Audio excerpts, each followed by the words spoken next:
مردوں کا تعلق ہے، پہلے یہ ہوتا تھا کہ مرد بگڑے ہوئے ہوتے تو عورتیں ٹھیک ہوتی تھیں. اس زمانے میں مرد بھی بگڑے ہوئے ہیں، عورتیں بھی بگڑی ہوئی ہیں. تو اللہ سے تعلق نہ مردوں کا ہے اور نہ عورتوں کا ہے. پہلے ہوتا یہ تھا کہ ہم نے بہت واقعات سنے کہ مرد نالائق تھا، نکما تھا، بہت بدتمیز انسان تھا اور گناہوں بھری زندگی تھی اس کی. عورتوں نے دعائیں کر کر کے نمازیں پڑھ کے، ہمارے سامنے ایسی مثالیں ہیں کہ ان کو نیک بنا دیا اور ولی بنا دیا. کیوں؟ وہ عورتیں پھر اپنی شوہر کی ہدایت کے لیے دعائیں کرتی تھیں.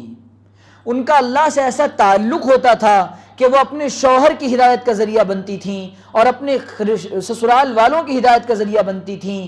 آج عورتوں کی جو تمنائیں اور خواہشات ہیں نا، وہ ان کی صرف ڈیمانڈ پورے کرنے تک کی ہے کہ شوہر اگر میری ڈیمانڈز پوری کرتا ہے تو وہ میرے سر پر ہے، اور اگر ڈیمانڈ نہیں کرتا پوری تو پھر وہ چاہے جیسا، مجھے کوئی پرواہ نہیں ہے. پہلے یہ ہوتا تھا کہ عورتیں اذان کی آواز سننے کے بعد نماز پڑھ لیتی تھیں فوراً، اور اب بہانے ہزار ہیں عورتوں کے پاس بھی. تو معاملہ جو ہے وہ عورتوں مردوں دونوں کا بگڑا ہوا ہے. پہلے یہ ہوتا تھا کہ کئی علاقوں میں اللہ اپنا عذاب بھیجنے کا فیصلہ کرتے تھے، لیکن ہوتا یہ تھا وہاں پاک دامن عورتوں کی وجہ سے، نیک عورتوں کی وجہ سے اللہ تعالیٰ اپنا فیصلہ بدل دیتا تھا ان کے رونے دھونے کی وجہ سے. آج معاملہ بدل چکا ہے.